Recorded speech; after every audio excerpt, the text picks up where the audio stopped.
जितना एनजीओ के लोग हैं उस पर क्या क्या मामले हैं, इसको आपसे कोई चीज छुपी नहीं है। तो नेता एक संस्था है, बड़ी संस्था है, और नेता का अपना एक चरित्र होना चाहिए। मैं नहीं बहुत बात बोलना चाहता हूँ, सबके बारे में है कि कौन राज्यसभा किस रूप से जाता है, कितने पैसे को लड़कियां पहुंचा करके किस तरीके से टिकट लेता है, ये किसी से छुपी हुई नहीं है। या शराब माफिया टिकट लेता है, या जमीन माफिया, या तो उसको उसमें सिर्फ पैसे ही नहीं होते हैं, उसमें सारी चीजें होती हैं, सबके बारे में पता है। कौन सीसीटीवी फुटेज पर किसका नंगा करके फोटो ले लेता है, कौन कौन क्या करता है, ये सब के बारे में पता है। मैं फिर आपको कह रहा हूँ, ये मुझे किसी को दुख नहीं पहुंचाना है, लेकिन जिस तरीके से आज पूरे बिहार की स्थिति है, कल प्रेस कॉन्फ्रेंस हुआ और प्रेस कॉन्फ्रेंस में ढाक के 3 पार आपने जनता के गुस्से को कम करने के लिए आपने प्रेस कॉन्फ्रेंस किया और आपने कुछ भी नहीं बताया। मेरे पास लगभग 60% नेताओं का नाम है, फिहरिस्त है, लिस्ट है। और जो दैनिक भास्कर ने जो स्टिंग ऑपरेशन किया, इसके पहले भी बहुत सारे स्टिंग ऑपरेशन हुए, और उस स्टिंग ऑपरेशन में आपने देखा कि चुनाव के समय नेताओं को 17 साल, 14 साल, 16 साल, वो कह रही हैं कि जितने कम उम्र की लड़की चाहिए 40,000 रुपये लगेंगे। ये मैं नहीं कह रहा हूँ, ये स्टिंग ऑपरेशन कह रहा है, सब कुछ आपने देखा। तो ये क्या चिंता का विषय नहीं है? क्या इस पर बात नहीं करनी चाहिए? मैंने इसी पर 1-2-3 बच्ची ने तो यहाँ तक कहा कि हमारे सामने में, मैंने उसको वीडियो भी डाला है, उस बच्ची को एक्सप्लॉइटेशन करने की कोशिश की गई, वो बक्सर की बेटी थी। इसी तरह मैंने वार्डन का वीडियो डाला, उसने कहा कि मुझको पता नहीं है, जबकि वो रात भर उसी हॉस्टल में रही, कुकर्म कराने में उसकी भूमिका है, और वो वीडियो पर दिखी और हमको कहती है कि मैं उस हॉस्टल में नहीं था। उस तरह ही मैं जानता हूं कि इस पूरे केस को मैं चैलेंज के साथ कहता हूं, डॉक्टर सतीश सिंह ने पैसे लेकर के किसी भी कीमत पर डॉक्टर सतीश सिंह का सर्टिफिकेट कैंसिल होना चाहिए। उसका मेडिकल काउंसिल ऑफ इंडिया को इस पर संज्ञान लेना चाहिए कि उसने, डॉक्टर सतीश ने मेरी बेटी का प्रेगनेंसी का जांच कैसे किया। इसी पर उसकी डॉक्टरी खत्म हो जाना चाहिए था।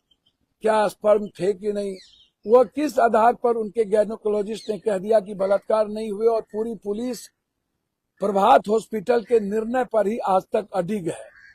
प्रभात हॉस्पिटल के निर्णय पर अडिग है, तो फिर पीएमसीएच के तीनों डॉक्टर और लैब के जांच करने वाले जो वैज्ञानिक है, उसकी अरेस्टिंग क्यों नहीं हो रही, उस पर केस क्यों नहीं कर रहे हो? मैं चाहता हूं संध्याल, यदि संध्याल की टीम गलत है तो उसकी गिरफ्तारी हो और उसको सार्वजनिक किया जाए, पूरा का पूरा वीडियोग्राफी को। मैं चाहता हूं कि 40 सेकेंड का आपने वीडियो क्यों दिया, निकालते हुए 3:40 का वीडियो क्यों दिया? पूरे आप सीसीटीवी का वीडियो क्यों नहीं दे रहे हो? वो किसके पास है? आप उसको क्यों छुपाना चाहते हो? और आप किसको बचाना चाहते हो? मनीष रंजन इसमें कंप्लीट है, निश्चित अग्रवाल है, और वो वार्डन है। दूसरा, किसके कहने पर थाना से इन तीनों को पीआर पर छोड़ा गया सबूत को मिटाने के लिए? क्या अब हमारी सीबीआई सही तरीके से काम कर पाएगी? क्योंकि सबूत नहीं बचा है, इसका क्या हश्र होगा? लगातार जहानाबाद के बच्चियों ने, लगातार युवाओं ने अपनी लड़ाई और अस्मिता की बात लड़ी। सवाल ये नहीं उठता है कि कल क्या होगा, कल किस बिंदु पर होगा। सवाल ये उठता है, मरने के बाद मेरी बेटी और उस परिवार को आपने जिंदगी छीन ली, उसकी बच्ची को चरित्रहीन बनाने में आपने कोई कसर बाकी नहीं रखा, जबकि उनकी बच्ची एक लड़के से कभी बात तक नहीं किया, डायरी में नाम नहीं है, उसके मोबाइल पे नाम नहीं है, वो 2-2, 3-3 महीने तक वोचर नहीं भरा पाती थी। वो बच्ची निहायत ईमानदार थी, उसके बावजूद भी उस बच्ची को चरित्रहीन बनाने में पुलिस और डॉक्टर ने कोई कसर प्रभात ने बाकी नहीं रखा। क्यों ऐसा आपने किया? ये सबसे बड़ा सवाल। क्या कारण है कि आप डॉक्टर सतीश को फ्री छोड़े हुए? 127 पेज की जांच के बाद निमोनिया लिखना कि ये डॉक्टर की बदमाशी नहीं थी? क्या डॉक्टर इन्वॉल्व नहीं है? मनीष रंजन ने कहा देहरादून में मैं था, क्या मनीष रंजन झूठ नहीं बोला? क्या वो इन्वॉल्व नहीं है? और उसके बाद लगातार आज तक आप पहली बार कल इस बात को स्वीकार किए हो को स्पर्म था तो किसका था? इसमें क्यों भाग गए? और ये आपको गलत क्यों लगता है? सब लोगों ने मिलकर डीजी को बलि का बकरा क्यों बनाया? एक भले आदमी, एक अच्छे आदमी को बलि का बकरा आपने बना दिया सब लोगों ने। क्या कारण है? किनको बचाना चाहते हो सभी लोग मिलकर के? बस यही तो सवाल है। इस बच्ची के न्याय को तो चाहिए ही चाहिए। ये बच्ची को जिस तरीके से बदनाम किया गया, उसकी लड़ाई 8 तारीख को जंतर मंतर पर भी होगी। यहाँ के प्रबुद्ध लोगों ने ये निर्णय लिया है लड़ने का। ये लड़ाई नीचे तक नहीं, ऊपर तक जाएगी और सर्वोच्च न्यायालय भी जाएगा। हम अपनी बच्चियों की सुरक्षा के लिए सिर्फ इन लोगों के तरह बेटी पढ़ाओ बेटी बचाओ नहीं, सिर्फ इन लोगों के तरह 7 क्लास 8 क्लास तक सर्टिफिकेट स्कूल का दे करके और साइकिल दे करके बच्चियों के द्वारा राजनीति करना नहीं है। मैं इन नेताओं के नरभक्षी पदाधिकारी और रसूखदार के बेटे और माफियाओं से अपनी बच्ची की हिफाजत चाहता हूं। मैं अंतिम सांस तक अपनी बच्ची के लिए लड़ना चाहता हूं। जिसको जितना गाली देना हो, आपके गाली का स्वागत है। मुझे आपसे कुछ नहीं कहना, कोई शिकवा नहीं। मैं जाहिल लोगों का जवाब नहीं देता हूं, ना समझ लोगों का जवाब नहीं देता हूं, गोबर पर घी भी नहीं डालता हूं। मुझे इतनी फुर्सत भी नहीं है। मैं लुटेरा हूं या नहीं हूं, मुझे पैसे कहां से आते, ये मैं एमएलए एमपी नहीं था। हमारे बाप दादे से लेके जूरी कोट आपने नहीं बनाया। पहली बार मेरे दादा यदि 32 साल मुखिया रहे, बाप पूरा दुनिया घूम करके हम तो 90 में एमएलए बने, जब हमारी उम्र 22 साल की थी। तब भी हमारे यहाँ 25 नंबर बेली रोड पर 10,000 आदमी डेली खाना खाते थे। ये आप बेली रोड के बगल में हनुमान मंदिर से या किसी से पूछो कि पप्पू यादव के यहाँ कितने लोग खाना खाते थे। मुझको ये बात समझ में नहीं आती कि लोगों को पेट में दर्द क्यों होती। मैं क्षमा चाहूंगा कि किसी के बारे में गाली गलौज करने और किसी के बारे में कुछ बोलने से पहले 100 बार समझिए। जैसे हमारे निशिकांत दुबे जी बेचारे कहीं न कहीं किसी न किसी को गाली, मेरे मित्र हैं, मेरे भाई हैं, लेकिन हमने कल सुना, परसों इधर सुना है कि निशिकांत दुबे जी अपनी ममेरी बहन से ही शादी कर ली। कोई बता रहे थे अपने सगी ममेरी बहन से। अब आप सोचिए, क्या ये हिंदू रीति में कोई अपनी ममेरी फुफेरी मौसेरी बहन से शादी करेगा? आप जरा समझिए। सब लोग चरित्र की बात करते हैं। दिल्ली में जब हमारा एमएलए एमपी अपनी पूरी संस्कार को छोड़ करके, आप नाचिए मजे लीजिए, लेकिन जौहरी नहीं है उसका नुमाइश करना। जौहरी नहीं है कि हम दारू पिए, कोई दिक्कत नहीं है, लेकिन नेता यदि दारू पीने के बाद नुमाइश करता है तो ये सही समाज को प्रस्तुत नहीं करता है। आप एक क्वाट ले लीजिए, एक ट्रिप ले लीजिए, लेकिन बोतल पी करके यदि आप नंगा होते हैं तो ये समाज में आप उच्च नैतिकता का मापदंड प्रस्तुत नहीं करते हैं। मैं तो चाहूंगा कि बिहार के 10% नेता यदि छोड़ दिया जाए, 5% जो निश्चित ईमानदार भी हैं, चरित्रवान भी हैं और दारू से दूर भी है, मैं उसको सैल्यूट करता हूं। लेकिन 90-95% नेताओं का ब्लड सैंपल चेक करिए और मोबाइल चेक करिए और उसके घर का सीसीटीवी फुटेज, वो कहां जाता है, उसके ब्लड में दारू है या नहीं है। मैं चैलेंज करता हूं, दारू के बारे में आप करिए। आप मोबाइल पर पॉर्न देखते हैं कि नहीं, आप पूरी की पूरी इन्वेस्टिगेशन वैज्ञानिक करवा लीजिए। और आप हम ही को चैलेंज करते हैं। मेरा मोबाइल रखा हुआ है, पूरी जांच कर लीजिए।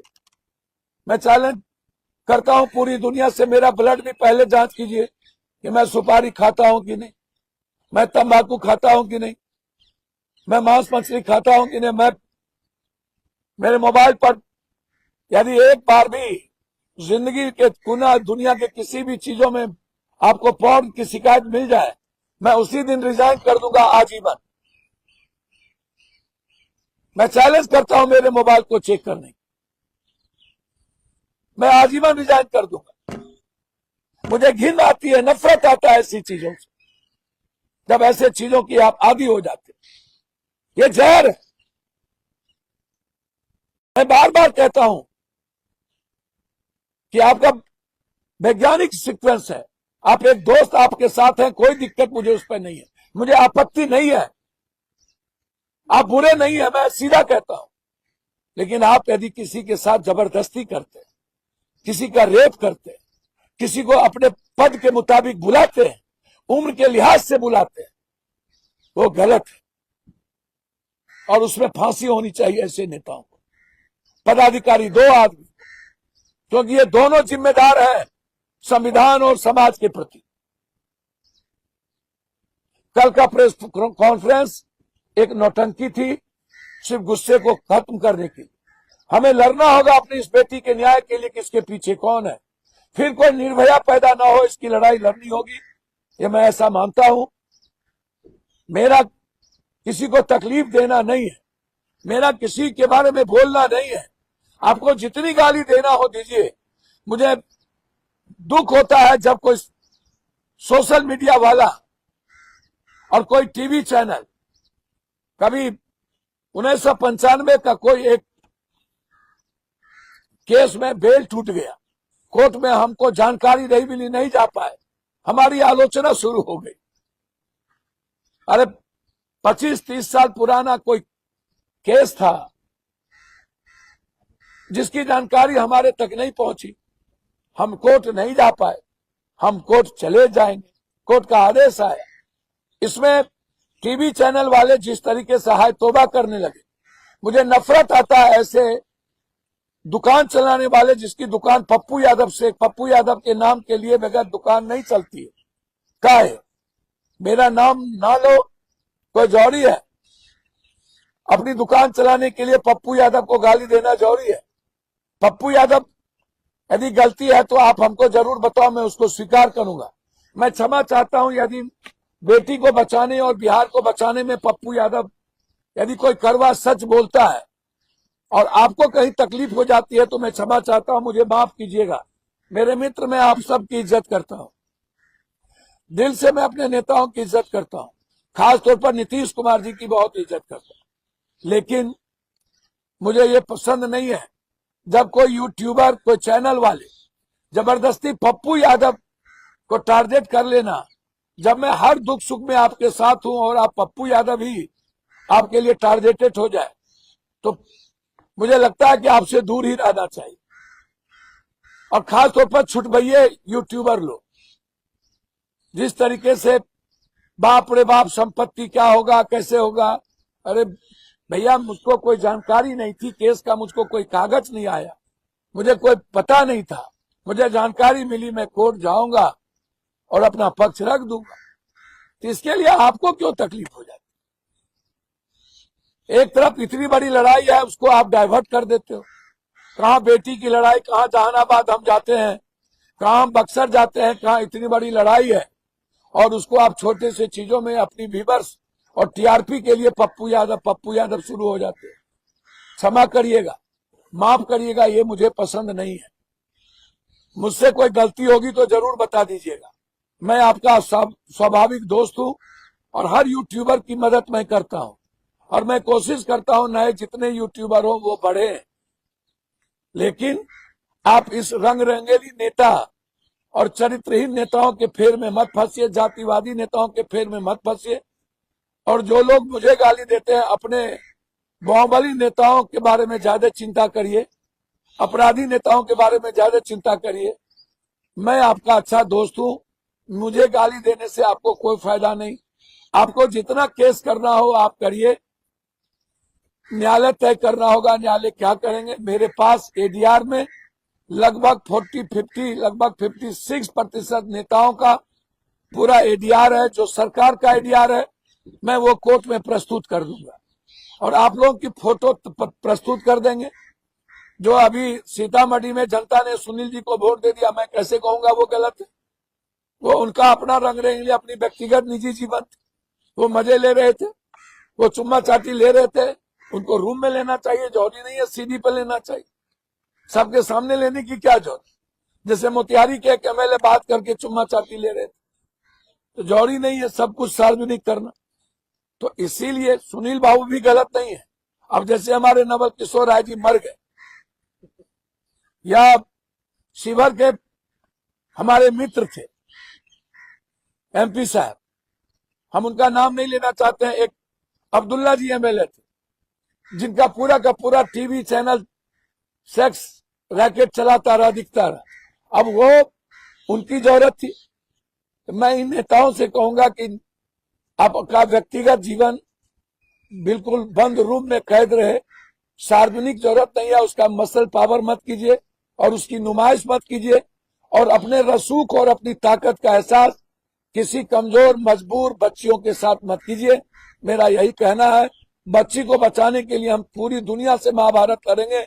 जिसको कोर्ट जाना हो जाए, जिसको जितना गाली देना हो जाए, जिसको क्रिमिनल पालना हो पाल ले, मरवा दे, जो भी हमारी बच्ची की तरफ देखेगा उसका नस्तो नाबूद कर देंगे और उसका साम्राज्य मिटा देंगे।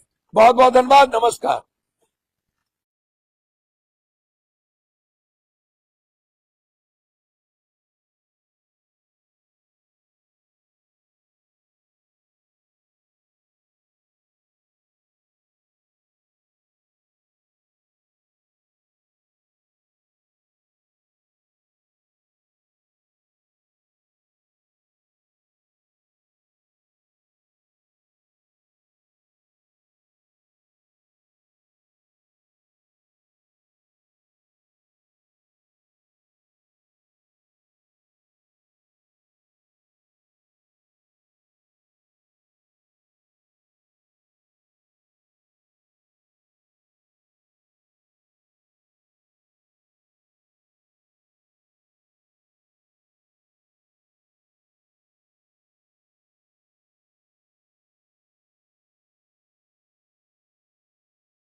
प्रणाम। कैसे हैं आप? सब लोग अच्छे हैं?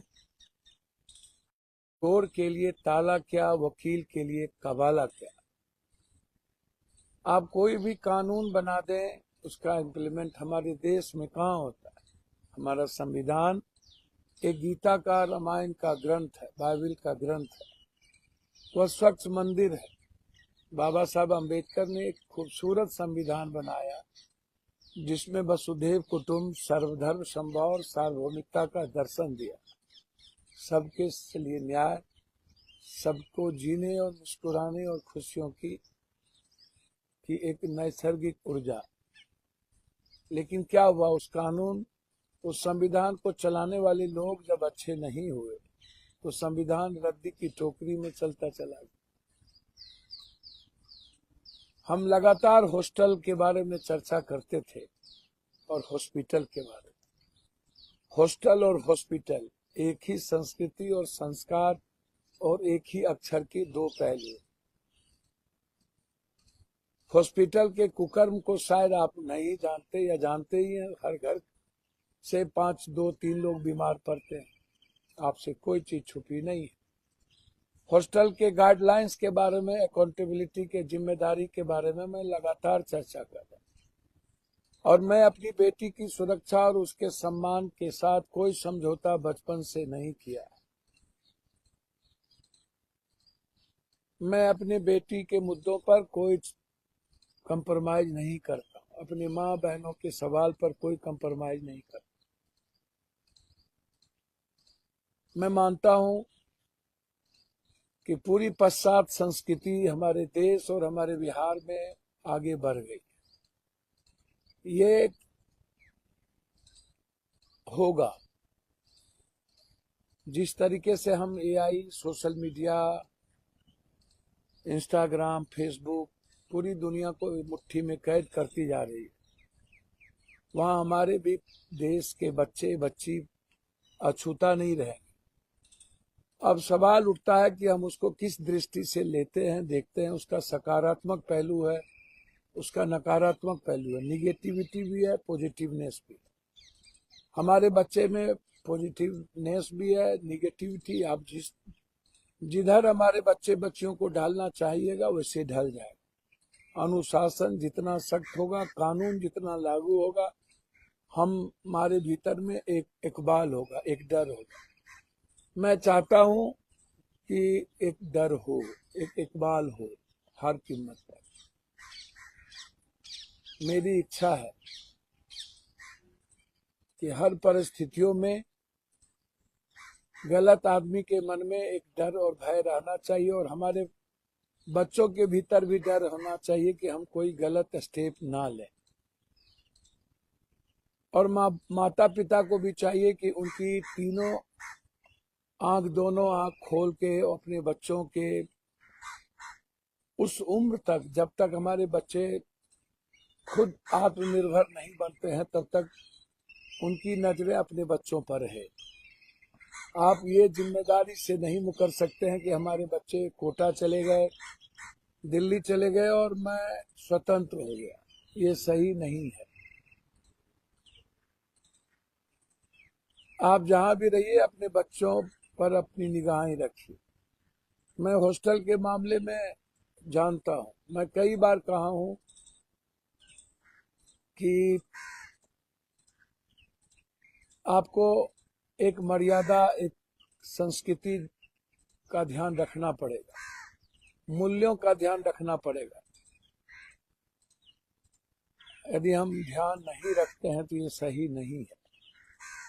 हमारी परंपराएं हैं, हमारी संस्कृति है। मैं फिर कह रहा हूं कि दोस्त होना गलती नहीं है, वो रहेगा, वो रहना भी चाहिए, वो स्वाभाविक, वो हमारे जीवन का वैज्ञानिक आध्यात्मिक दर्शन भी, और हमें उसको गलत नहीं मानना चाहिए। दोस्त, अच्छा दोस्त गलत नहीं होता है। क्लासमेट होता है, लड़कियां होती हैं, बच्चे होते हैं, लड़के होते हैं, जीने मुस्कुराने के लिए सब कुछ होता है। स्वाभाविक है, जब हम दूर रहते हैं तो एक अच्छे भाई के रूप में, एक अच्छे दोस्त के रूप में हम किसी को अपने साथ शेयर करते हैं, कभी नाश्ता करते हैं, कभी कॉफी पीते हैं। मैं बार बार कहता हूं ये गलत नहीं है।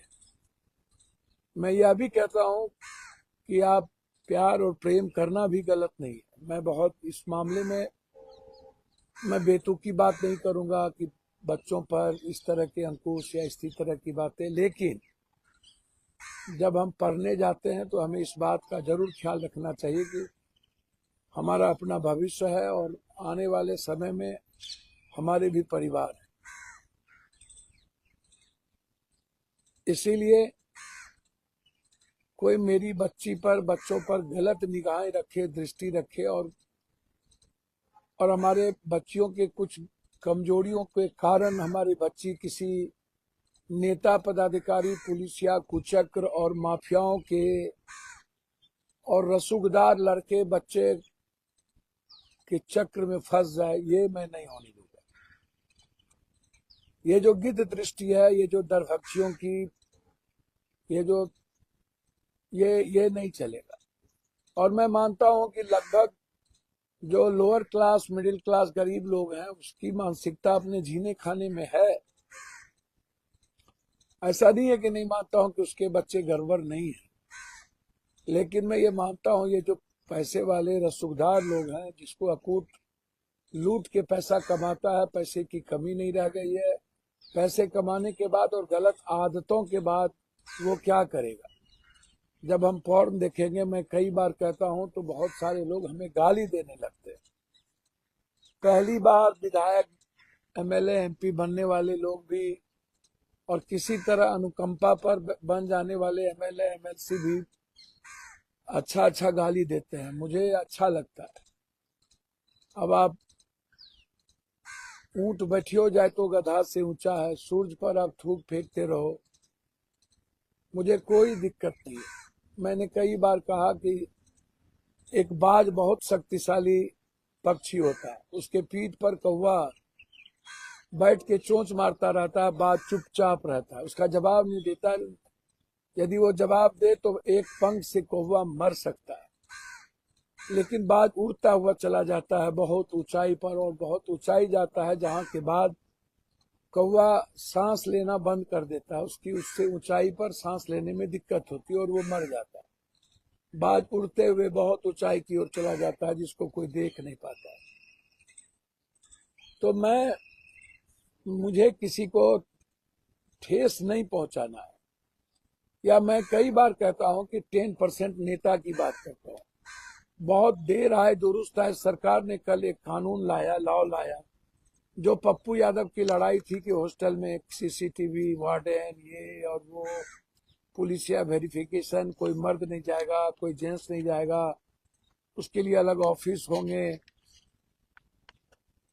तो एक नया संशोधन लाया है। इसके लिए मैं धन्यवाद देता हूं कि इसमें हम सब लोग, जो लोग लड़े, और ये मेरी लड़ाई थी, मैं व्यक्तिगत कर रहा हूं, इस पर कभी कोई चर्चा नहीं हुई, और ये जीत बिहार के बच्चे और सबकी है। इसको और मजबूती से हम इम्प्लीमेंट करवाएंगे। लेकिन जब मैं कोई बात करता हूं कि कैसे बचेंगे, हमारी संस्कृति, हम हमेशा कहते हैं कि कानून बनाने वाले, कानून चलाने वाले, और जिसके कंधों पर बड़ी जिम्मेदारी है, वो सबसे सर्वश्रेष्ठ है, जो चुने हुए जनप्रतिनिधि हैं, जो सरकार है। यदि वो मजबूत हो जाए, जैसे पंजाब में रिवर थे, या आप चले जाइए त्रिपुरा, मानिकचंद सरकार को याद कीजिएगा तो आपको समझ में आएगा। दुनिया आदमी ही चेंज करता है। मैंने 2 दिन पहले भी कहा कि बाय द वे, किसी दिन हमारी सरकार, या मेरे स्वभाव से कभी मेरे साथ से कोई सरकार बनी, मुझको नहीं पता क्या होगा भविष्य में, क्योंकि लोग भविष्य की बात अभी ही करने लगते हैं। यदि कभी हुआ तो निश्चित रूप से मैं रात के 2 बजे लगभग सभी प्राइवेट हॉस्पिटल और प्राइवेट स्कूल को सरकारीकरण कर दूंगा, उसमें उसकी भी हिस्सेदारी होगी। लेकिन प्राइवेट स्कूल और प्राइवेट हॉस्पिटल, जैसे इंदिरा जी ने सभी बैंकिंग का निजीकरण किया था, सरकार के साथ कर दिया था, और सभी राजघराने को उन्होंने पूरी की पूरी, सरदार पटेल ने जिस तरीके से भारत के साथ मिलाया, भारत के संविधान और भारत की परंपराओं के मुताबिक, वह कठोर निर्णय थी, लेकिन वह निर्णय आम आदमी के बैंकीकरण का जो निजीकरण था, उसको आम आदमी के लिए बनाया गया, वो सही था। लेकिन फिर मैं आपको कह रहा हूं कि ये गंदगी शुरुआत ऊपर से होती है। कल पुलिस ने जिस तरीके से प्रेस कॉन्फ्रेंस किया है, उसकी क्या जरूरत? मुझे समझ में नहीं आया, इतने दिनों के बाद पुलिस कहती है हाँ मैंने स्पर्म मिले। पुलिस का कहना है कि स्पर्म मिले, तो किसका स्पर्म था? भाग गए। पुलिस से पूछा गया तो वो भाग गए। जब आपने सीबीआई इंक्वायरी दे दिया तो क्या कहना चाहते थे? आपसे एक तो आपने सभी पत्रकार दी को लोगों को जाने नहीं दिया कि इसका रजिस्ट्रेशन नहीं है, ये मान्यता प्राप्त पत्रकार नहीं है। जो लोग आपसे पूछेंगे वो मान्यता प्राप्त नहीं होगा, उससे आप भागते हैं, और आप हमेशा पुलिसिया जुल्म करते हैं, पुलिसिया अंदाज में बात करते हैं। सबका एक दिन आता है, कोई बचता नहीं है, सबकी खबर है, घर घर की कहानी है। यदि किसी को यह लगता है कि आप सुपर पावर हो गए हो, या आप बिल्कुल अंतिम व्यक्ति हो, तो कहीं न कहीं कोई न कोई घटना से नहीं बचोगे, चाहे वो एसपी हो, डीआईजी हो, आईजी हो, चाहे कोई नेता हो। आप अपने को नॉर्मल रखिए और विनम्र रखिए। कोई भी हम हो या कोई संस्था की आलोचना करता है, व्यक्ति की नहीं।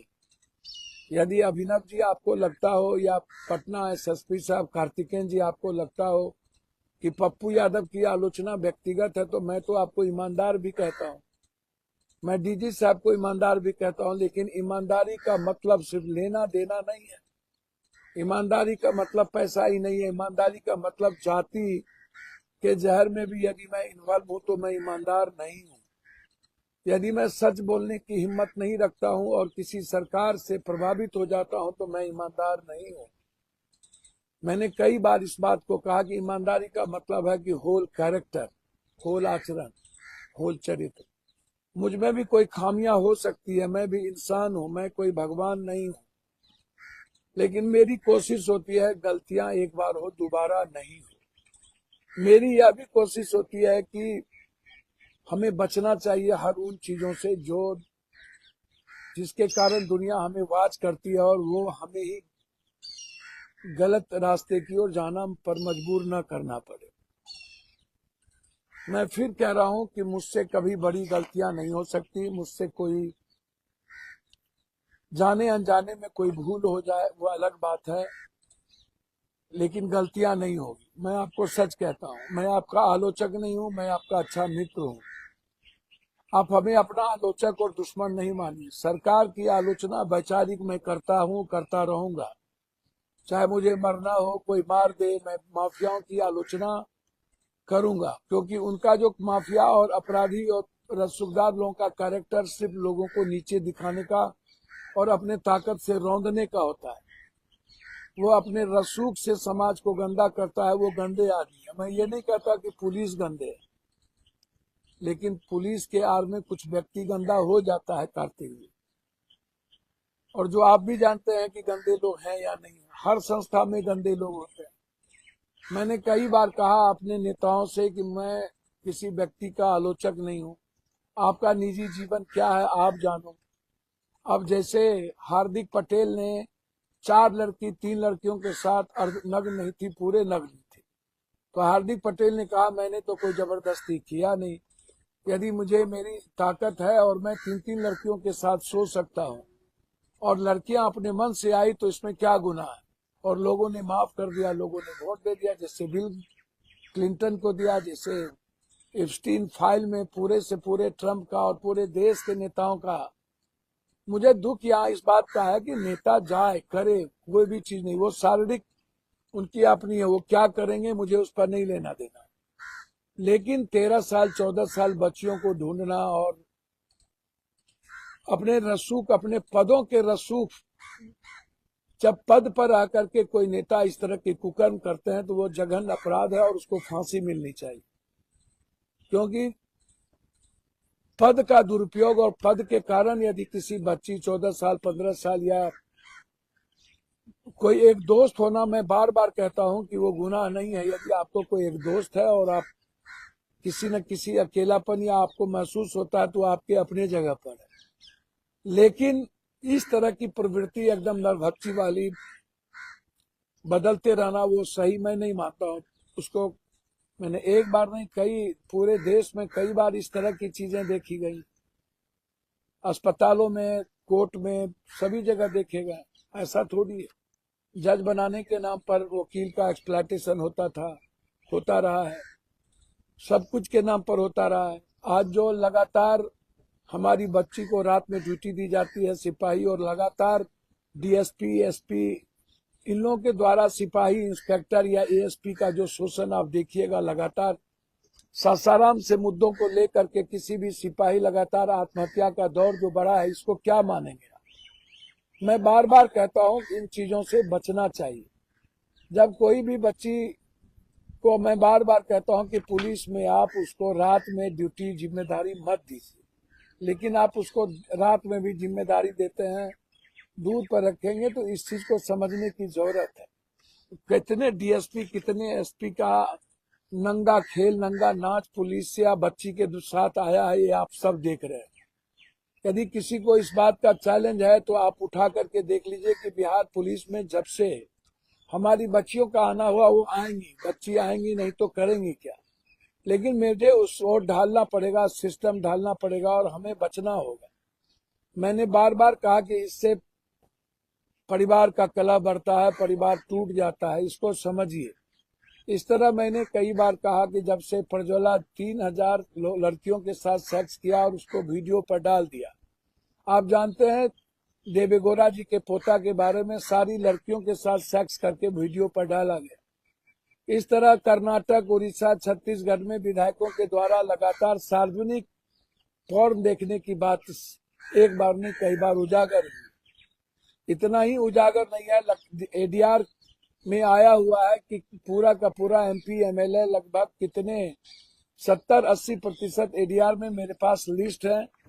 मैं ये सारे लिस्ट और एडीआर का लिस्ट मैं कई बार कहता हूँ, लेकिन कुछ लोग जिस तरीके से कर्नाटक के मंत्री थे लक्ष्मण सबरी, सीसी पाटिल, इस तरह जिनको प्रज्वला रेवन्ना की चर्चा मैंने की, सीसी पाटिल की चर्चा मैंने की, इस तरह ब्रजेश ठाकुर एक एप्स्टीन फाइल ही था।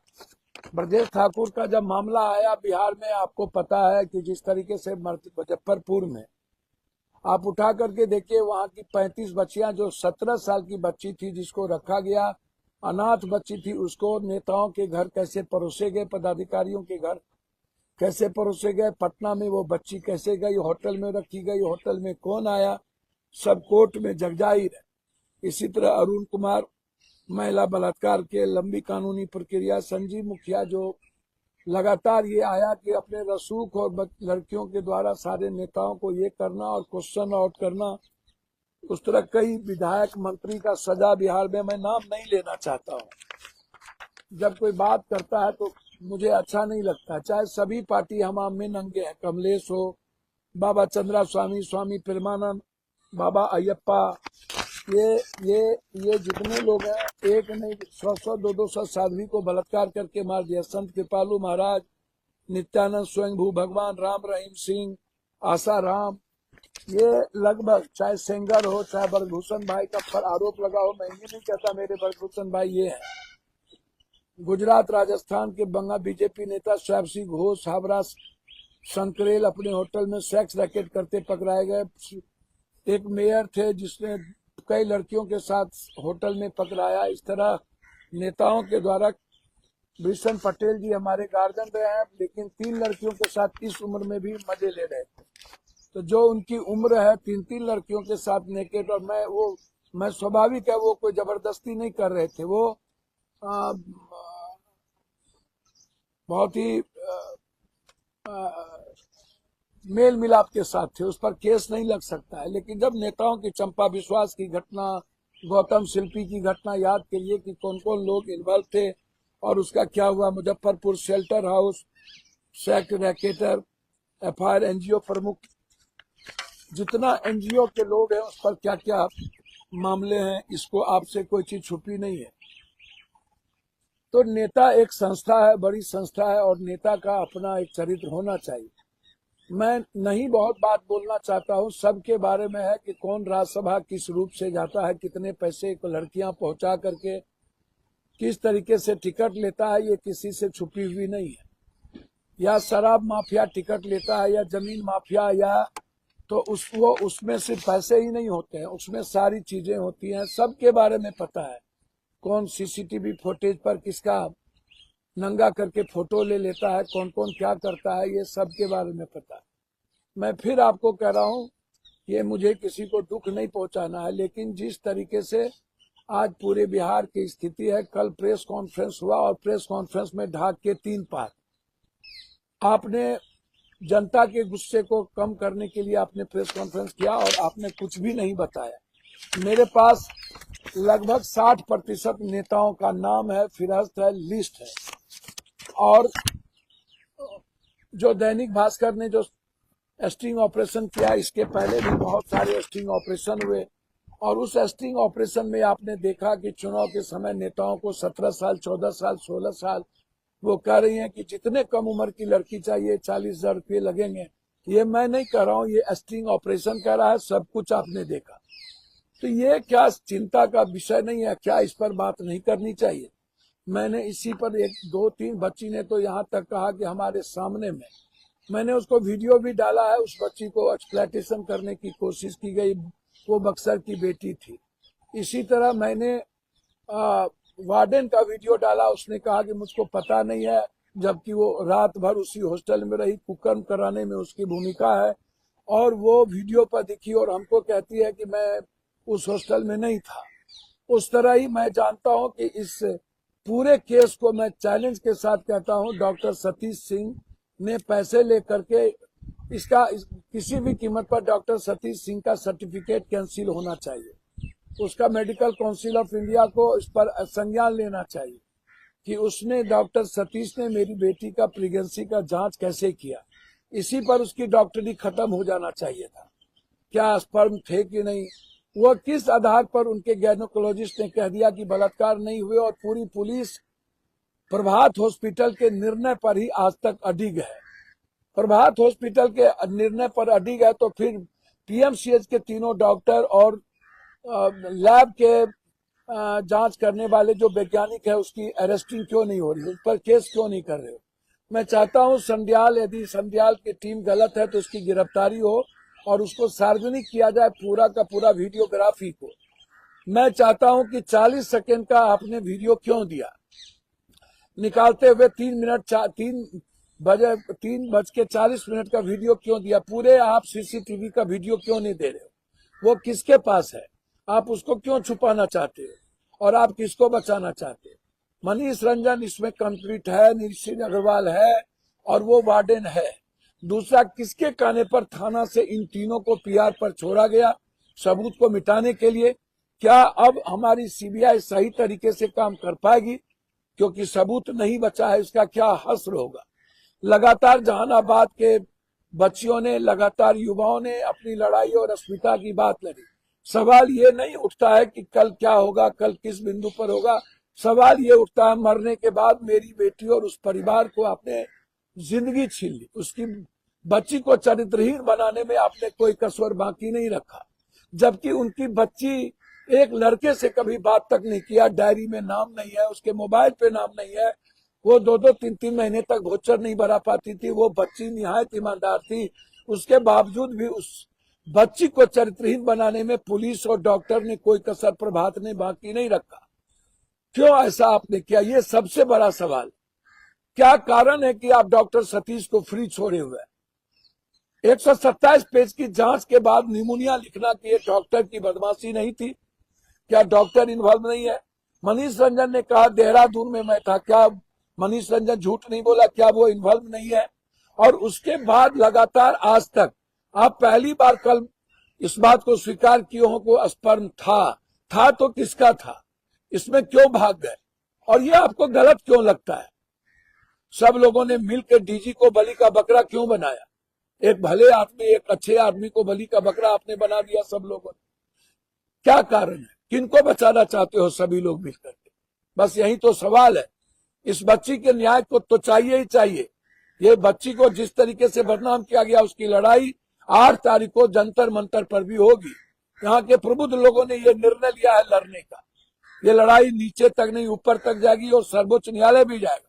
हम अपनी बच्चियों की सुरक्षा के लिए सिर्फ इन लोगों की तरह बेटी पढ़ाओ बेटी बचाओ नहीं, सिर्फ इन लोगों की तरह 7 क्लास 8 क्लास तक सर्टिफिकेट स्कूल का दे करके और साइकिल दे करके बच्चियों के द्वारा राजनीति करना नहीं है। मैं इन नेताओं के नरभक्षी पदाधिकारी और रसूखदार के बेटे और माफियाओं से अपनी बच्ची की हिफाजत चाहता हूं। मैं अंतिम सांस तक अपनी बच्ची के लिए लड़ना चाहता हूं। जिसको जितना गाली देना हो, आपके गाली का स्वागत है। मुझे आपसे कुछ नहीं कहना, कोई शिकवा नहीं। मैं जाहिल लोगों का जवाब नहीं देता हूं, ना समझ लोगों का जवाब नहीं देता हूं, गोबर पर घी भी नहीं डालता हूं। मुझे इतनी फुर्सत भी नहीं है। मैं लुटेरा हूं या नहीं हूं, मुझे पैसे कहां से आते, ये मैं एमएलए एमपी नहीं था। हमारे बाप दादे से लेके जूरी कोर्ट आपने नहीं बनाया। पहली बार मेरे दादा यदि 32 साल मुखिया रहे, बाप पूरा दुनिया घूम करके हम लोग 90 में एमएलए बने, जब हमारी उम्र 22 साल की थी। तब भी हमारे यहाँ 25 नंबर बेली रोड पर 10,000 आदमी डेली खाना खाते थे। ये आप बेली रोड के बगल में हनुमान मंदिर से या किसी से पूछो कि पप्पू यादव के यहाँ कितने लोग खाना खाते थे। मुझको ये बात समझ में नहीं आती कि लोगों को पेट में दर्द क्यों होती। मैं क्षमा चाहूंगा कि किसी के बारे में गाली गलौज करने और किसी के बारे में कुछ बोलने से पहले 100 बार समझिए। जैसे हमारे निशिकांत दुबे जी बेचारे कहीं न कहीं किसी न किसी को गाली, मेरे मित्र हैं, मेरे भाई हैं, लेकिन हमने कल सुना, परसों इधर सुना है कि निशिकांत दुबे जी अपनी ममेरी बहन से ही शादी कर ली। कोई बता रहे थे अपनी सगी ममेरी बहन से। अब आप सोचिए, क्या ये हिंदू रीति में कोई अपनी ममेरी फुफेरी मौसेरी बहन से शादी करेगा? आप जरा समझिए। सब लोग चरित्र की बात करते हैं। दिल्ली में जब हमारा एमएलए एमपी अपनी पूरी संस्कार को छोड़ करके, आप नाचिए मजे लीजिए, लेकिन जौहरी नहीं है उसका नुमाइश करना। जौहरी नहीं है कि हम दारू पिए, कोई दिक्कत नहीं है, लेकिन नेता यदि दारू पीने के बाद नुमाइश करता है तो ये सही समाज को प्रस्तुत नहीं करता है। आप एक क्वाट ले लीजिए, एक ट्रिप ले लीजिए, लेकिन बोतल पी करके यदि आप नंगा होते हैं तो ये समाज में आप उच्च नैतिकता का मापदंड प्रस्तुत नहीं करते हैं। मैं तो चाहूंगा कि बिहार के 10% नेता यदि छोड़ दिया जाए, 5% जो निश्चित ईमानदार भी हैं, चरित्रवान भी हैं और दारू से दूर भी है, मैं उसको सैल्यूट करता हूं। लेकिन 90-95% नेताओं का ब्लड सैंपल चेक करिए और मोबाइल चेक करिए और उसके घर का सीसीटीवी फुटेज वो कहां जाता है, उसके ब्लड में दारू है या नहीं है।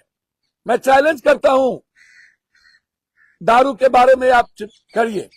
आप मोबाइल पर पॉर्न देखते हैं कि नहीं, आप पूरी की पूरी इन्वेस्टिगेशन वैज्ञानिक करवा लीजिए और आप हम ही को चैलेंज करते हैं।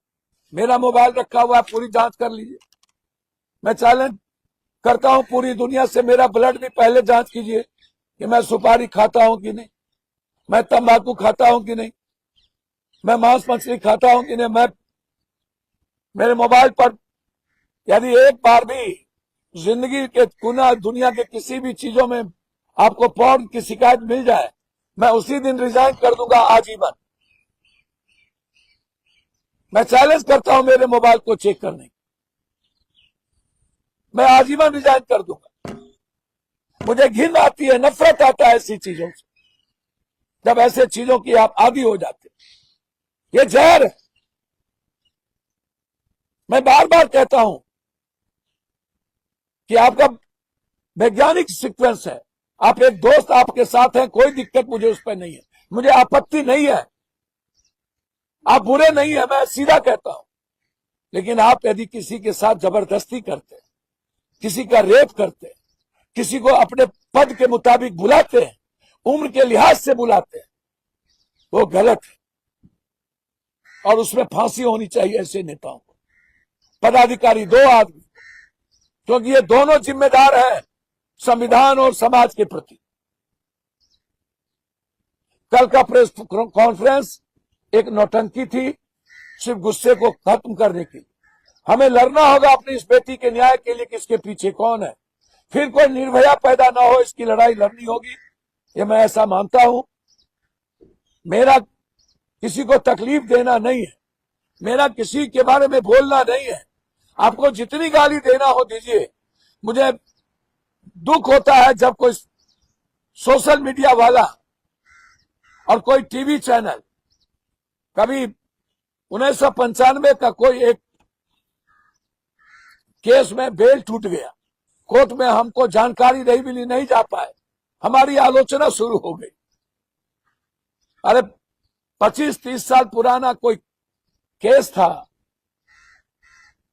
जिसकी जानकारी हमारे तक नहीं पहुंची, हम कोर्ट नहीं जा पाए, हम कोर्ट चले जाएंगे, कोर्ट का आदेश आया। इसमें टीवी चैनल वाले जिस तरीके से हाय तौबा करने लगे, मुझे नफरत आता है ऐसे दुकान चलाने वाले, जिसकी दुकान पप्पू यादव के नाम के लिए बगैर दुकान नहीं चलती है। क्या है, मेरा नाम ना लो, कोई जौहरी है? अपनी दुकान चलाने के लिए पप्पू यादव को गाली देना जौहरी है? पप्पू यादव यदि गलती है तो आप हमको जरूर बताओ, मैं उसको स्वीकार करूंगा। मैं क्षमा चाहता हूं यदि बेटी को बचाने और बिहार को बचाने में पप्पू यादव यदि कोई कड़वा सच बोलता है और आपको कहीं तकलीफ हो जाती है तो मैं क्षमा चाहता हूं, मुझे माफ कीजिएगा। मेरे मित्र, मैं आप सबकी इज्जत करता हूं, दिल से मैं अपने नेताओं की इज्जत करता हूं, खासतौर पर नीतीश कुमार जी की बहुत इज्जत करता हूं। लेकिन मुझे ये पसंद नहीं है जब कोई यूट्यूबर, कोई चैनल वाले जबरदस्ती पप्पू यादव को टारगेट कर लेना। जब मैं हर दुख सुख में आपके साथ हूं और आप पप्पू यादव ही आपके लिए टारगेटेड हो जाए तो मुझे लगता है कि आपसे दूर ही रहना चाहिए। और खासतौर पर छुटभइये यूट्यूबर लोग जिस तरीके से बाप रे बाप, संपत्ति क्या होगा, कैसे होगा। अरे भैया, मुझको कोई जानकारी नहीं थी केस का, मुझको कोई कागज नहीं आया, मुझे कोई पता नहीं था, मुझे जानकारी मिली, मैं कोर्ट जाऊंगा और अपना पक्ष रख दूंगा। तो इसके लिए आपको क्यों तकलीफ हो जाती? एक तरफ इतनी बड़ी लड़ाई है, उसको आप डाइवर्ट कर देते हो। कहां बेटी की लड़ाई, कहां जहानाबाद हम जाते हैं, कहां हम बक्सर जाते हैं, कहां इतनी बड़ी लड़ाई है और उसको आप छोटे से चीजों में अपनी व्यूअर्स और टीआरपी के लिए पप्पू यादव शुरू हो जाते हैं। क्षमा करिएगा, माफ करिएगा, ये मुझे पसंद नहीं है। मुझसे कोई गलती होगी तो जरूर बता दीजिएगा। मैं आपका स्वाभाविक दोस्त हूं और हर यूट्यूबर की मदद मैं करता हूं और मैं कोशिश करता हूं नए जितने यूट्यूबर हो वो बढ़े। लेकिन आप इस रंग रंगेली नेता और चरित्रहीन नेताओं के फेर में मत फंसिए, जातिवादी नेताओं के फेर में मत फंसिए। और जो लोग मुझे गाली देते हैं, अपने बाहुबली नेताओं के बारे में ज्यादा चिंता करिए, अपराधी नेताओं के बारे में ज्यादा चिंता करिए। मैं आपका अच्छा दोस्त हूं, मुझे गाली देने से आपको कोई फायदा नहीं। आपको जितना केस करना हो आप करिए, न्यायालय तय करना होगा न्यायालय क्या करेंगे। मेरे पास एडीआर में लगभग 56% नेताओं का पूरा एडीआर है, जो सरकार का एडीआर है, मैं वो कोर्ट में प्रस्तुत कर दूंगा और आप लोगों की फोटो प्रस्तुत कर देंगे। जो अभी सीतामढ़ी में जनता ने सुनील जी को वोट दे दिया, मैं कैसे कहूंगा वो गलत है। वो उनका अपना रंग रेंगली, अपनी व्यक्तिगत निजी जीवन, वो मजे ले रहे थे, वो चुम्मा चाटी ले रहे थे। उनको रूम में लेना चाहिए, जरूरी नहीं है सीडी पर लेना चाहिए। सबके सामने लेने की क्या जरूरत। जैसे मोतिहारी के एक एमएलए बात करके चुम्मा चाटी ले रहे थे, तो जरूरी नहीं है सब कुछ सार्वजनिक करना। तो इसीलिए सुनील बाबू भी गलत नहीं है।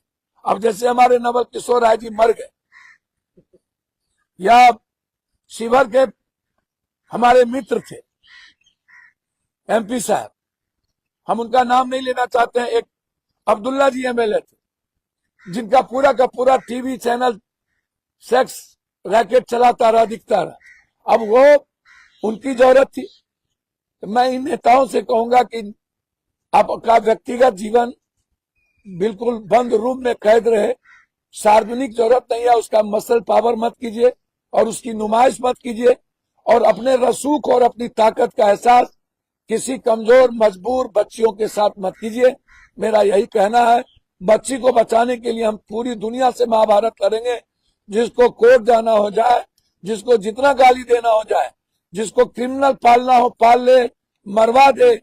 जो भी हमारी बच्ची की तरफ देखेगा उसका नस्तो नाबूद कर देंगे, उसका साम्राज्य मिटा देंगे। बहुत बहुत धन्यवाद। नमस्कार।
और हॉस्पिटल के बारे में।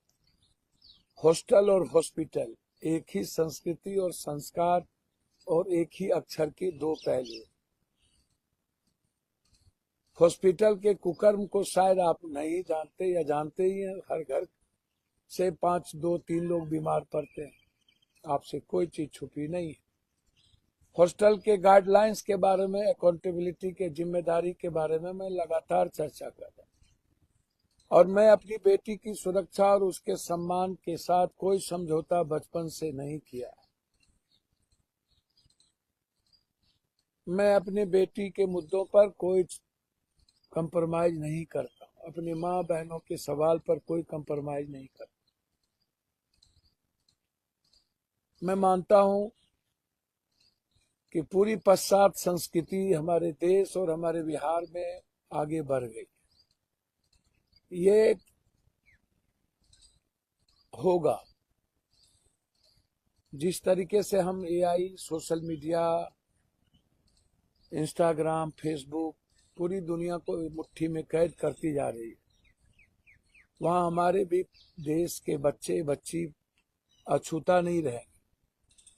अब सवाल उठता है कि हम उसको किस दृष्टि से लेते हैं, देखते हैं। उसका सकारात्मक पहलू है, उसका नकारात्मक पहलू है, निगेटिविटी भी है, पॉजिटिवनेस भी है। हमारे बच्चे में पॉजिटिवनेस भी है, निगेटिविटी। आप जिधर हमारे बच्चे बच्चियों को ढालना चाहिएगा वैसे ढल जाएगा। अनुशासन जितना सख्त होगा, कानून जितना लागू होगा, हमारे भीतर में एक इकबाल होगा, एक डर होगा। मैं चाहता हूं कि एक डर हो, एक इकबाल हो हर कीमत पर। मेरी इच्छा है कि हर परिस्थितियों में गलत आदमी के मन में एक डर और भय रहना चाहिए, और हमारे बच्चों के भीतर भी डर होना चाहिए कि हम कोई गलत स्टेप ना लें। और माता पिता को भी चाहिए कि उनकी दोनों आंख खोल के अपने बच्चों के उस उम्र तक, जब तक हमारे बच्चे खुद आत्मनिर्भर नहीं बनते हैं, तब तक उनकी नजरें अपने बच्चों पर है। आप ये जिम्मेदारी से नहीं मुकर सकते हैं कि हमारे बच्चे कोटा चले गए, दिल्ली चले गए और मैं स्वतंत्र हो गया। ये सही नहीं है। आप जहां भी रहिए अपने बच्चों पर अपनी निगाहें रखिए। मैं हॉस्टल के मामले में जानता हूं, मैं कई बार कहा हूं कि आपको एक मर्यादा, एक संस्कृति का ध्यान रखना पड़ेगा, मूल्यों का ध्यान रखना पड़ेगा। यदि हम ध्यान नहीं रखते हैं तो ये सही नहीं है। हमारी परंपराएं हैं, हमारी संस्कृति है। मैं फिर कह रहा हूं कि दोस्त होना गलती नहीं है, वो रहेगा, वो रहना भी चाहिए, वो स्वाभाविक, वो हमारे जीवन का वैज्ञानिक आध्यात्मिक दर्शन भी, और हमें उसको गलत नहीं मानना चाहिए। दोस्त, अच्छा दोस्त गलत नहीं होता है। क्लासमेट होता है, लड़कियां होती हैं, बच्चे होते हैं, लड़के होते हैं, जीने मुस्कुराने के लिए सब कुछ होता है। स्वाभाविक है, जब हम दूर रहते हैं तो एक अच्छे भाई के रूप में, एक अच्छे दोस्त के रूप में हम किसी को अपने साथ शेयर करते हैं, कभी नाश्ता करते हैं, कभी कॉफी पीते हैं। मैं बार बार कहता हूं ये गलत नहीं है। मैं यह भी कहता हूं कि आप प्यार और प्रेम करना भी गलत नहीं है। मैं बहुत इस मामले में मैं बेतुकी बात नहीं करूंगा कि बच्चों पर इस तरह के अंकुश या इसी तरह की बातें, लेकिन जब हम पढ़ने जाते हैं तो हमें इस बात का जरूर ख्याल रखना चाहिए कि हमारा अपना भविष्य है और आने वाले समय में हमारे भी परिवार है। इसीलिए कोई मेरी बच्ची पर, बच्चों पर गलत निगाहें रखे, दृष्टि रखे, और हमारे बच्चियों के कुछ कमजोरियों के कारण हमारी बच्ची किसी नेता, पदाधिकारी, पुलिसिया, कुचक्र और माफियाओं के और रसूखदार लड़के बच्चे के चक्र में फंस जाए, ये मैं नहीं होने दूंगा। ये जो गिद्ध दृष्टि है, ये जो दरभक्षियों की, ये जो ये नहीं चलेगा। और मैं मानता हूं कि लगभग जो लोअर क्लास, मिडिल क्लास, गरीब लोग हैं, उसकी मानसिकता अपने जीने खाने में है। ऐसा नहीं है कि नहीं मानता हूं कि उसके बच्चे गड़बड़ नहीं है, लेकिन मैं ये मानता हूं ये जो पैसे वाले रसूखदार लोग हैं, जिसको अकूट लूट के पैसा कमाता है, पैसे की कमी नहीं रह गई है, पैसे कमाने के बाद और गलत आदतों के बाद वो क्या करेगा। जब हम पॉर्न देखेंगे, मैं कई बार कहता हूं, तो बहुत सारे लोग हमें गाली देने लगते हैं। पहली बार विधायक, एमएलए, एमपी बनने वाले लोग भी, और किसी तरह अनुकंपा पर बन जाने वाले एमएलए, एमएलसी भी अच्छा अच्छा गाली देते हैं, मुझे अच्छा लगता है। अब आप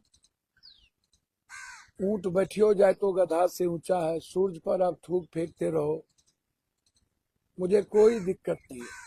मैंने कई बार कहा कि एक बाज बहुत शक्तिशाली पक्षी होता है, उसके पीठ पर कौवा बैठ के चोंच मारता रहता है, बाज चुपचाप रहता है, उसका जवाब नहीं देता। यदि वो जवाब दे तो एक पंख से कौवा मर सकता है, लेकिन बाज उड़ता हुआ चला जाता है बहुत ऊंचाई पर, और बहुत ऊंचाई जाता है जहां के बाद कौवा सांस लेना बंद कर देता है, उसकी उससे ऊंचाई पर सांस लेने में दिक्कत होती है और वो मर जाता है। बाज उड़ते हुए बहुत ऊंचाई की ओर चला जाता है, जिसको कोई देख नहीं पाता है। तो मुझे किसी को ठेस नहीं पहुंचाना है, या मैं कई बार कहता हूं कि 10% नेता की बात करता हूं। बहुत देर आए दुरुस्त आए, सरकार ने कल एक कानून लाया, लॉ लाया, जो पप्पू यादव की लड़ाई थी कि हॉस्टल में सीसीटीवी, वार्डन, ये और वो, पुलिसिया वेरिफिकेशन, कोई मर्द नहीं जाएगा, कोई जेंट्स नहीं जाएगा, उसके लिए अलग ऑफिस होंगे। तो एक नया संशोधन लाया है, इसके लिए मैं धन्यवाद देता हूं कि इसमें हम सब लोग, जो लोग लड़े, और ये मेरी लड़ाई थी, मैं व्यक्तिगत कर रहा हूं, इस पर कभी कोई चर्चा नहीं हुई, और ये जीत बिहार के बच्चे और सबकी है। इसको और मजबूती से हम इम्प्लीमेंट करवाएंगे। लेकिन जब मैं कोई बात करता हूं कि कैसे बचेंगे, हमारी संस्कृति, हम हमेशा कहते हैं कि कानून बनाने वाले, कानून चलाने वाले, और जिसके कंधों पर बड़ी जिम्मेदारी है, वो सबसे सर्वश्रेष्ठ है, जो चुने हुए जनप्रतिनिधि हैं, जो सरकार है। यदि वो मजबूत हो जाए, जैसे पंजाब में रिवर थे, या आप चले जाइए त्रिपुरा, मानिकचंद सरकार को याद कीजिएगा तो आपको समझ में आएगा। दुनिया आदमी ही चेंज करता है। मैंने 2 दिन पहले भी कहा कि बाय द वे, किसी दिन हमारी सरकार, या मेरे स्वभाव से कभी मेरे साथ से कोई सरकार बनी, मुझको नहीं पता क्या होगा भविष्य में, क्योंकि लोग भविष्य की बात अभी ही करने लगते हैं। यदि कभी हुआ तो निश्चित रूप से मैं रात के 2 बजे लगभग सभी प्राइवेट हॉस्पिटल और प्राइवेट स्कूल को सरकारीकरण कर दूंगा, उसमें उसकी भी हिस्सेदारी होगी। लेकिन प्राइवेट स्कूल और प्राइवेट हॉस्पिटल, जैसे इंदिरा जी ने सभी बैंकिंग का निजीकरण किया था, सरकार के साथ कर दिया था, और सभी राजघराने को उन्होंने पूरी की पूरी, सरदार पटेल ने जिस तरीके से भारत के साथ मिलाया, भारत के संविधान और भारत की परंपराओं के मुताबिक, वह कठोर निर्णय थी, लेकिन वह निर्णय आम आदमी के बैंकीकरण का जो निजीकरण था, उसको आम आदमी के लिए बनाया गया, वो सही था। लेकिन फिर मैं आपको कह रहा हूं कि ये गंदगी शुरुआत ऊपर से होती है। कल पुलिस ने जिस तरीके से प्रेस कॉन्फ्रेंस किया है, उसकी क्या जरूरत? मुझे समझ में नहीं आया, इतने दिनों के बाद पुलिस कहती है हाँ मैंने स्पर्म मिले। पुलिस का कहना है कि स्पर्म मिले, तो किसका स्पर्म था? भाग गए, पुलिस से पूछा गया तो वो भाग गए। जब आपने सीबीआई इंक्वायरी दे दिया तो क्या कहना चाहते थे आपसे? एक तो आपने सभी पत्रकार जी को, लोगों को जाने नहीं दिया कि इसका रजिस्ट्रेशन नहीं है, ये मान्यता प्राप्त पत्रकार नहीं है। जो लोग आपसे पूछेंगे वो मान्यता प्राप्त नहीं होगा, उससे आप भागते हैं, और आप हमेशा पुलिसिया जुल्म करते हैं, पुलिसिया अंदाज में बात करते हैं। सबका एक दिन आता है, कोई बचता नहीं है, सबकी खबर है, घर घर की कहानी है।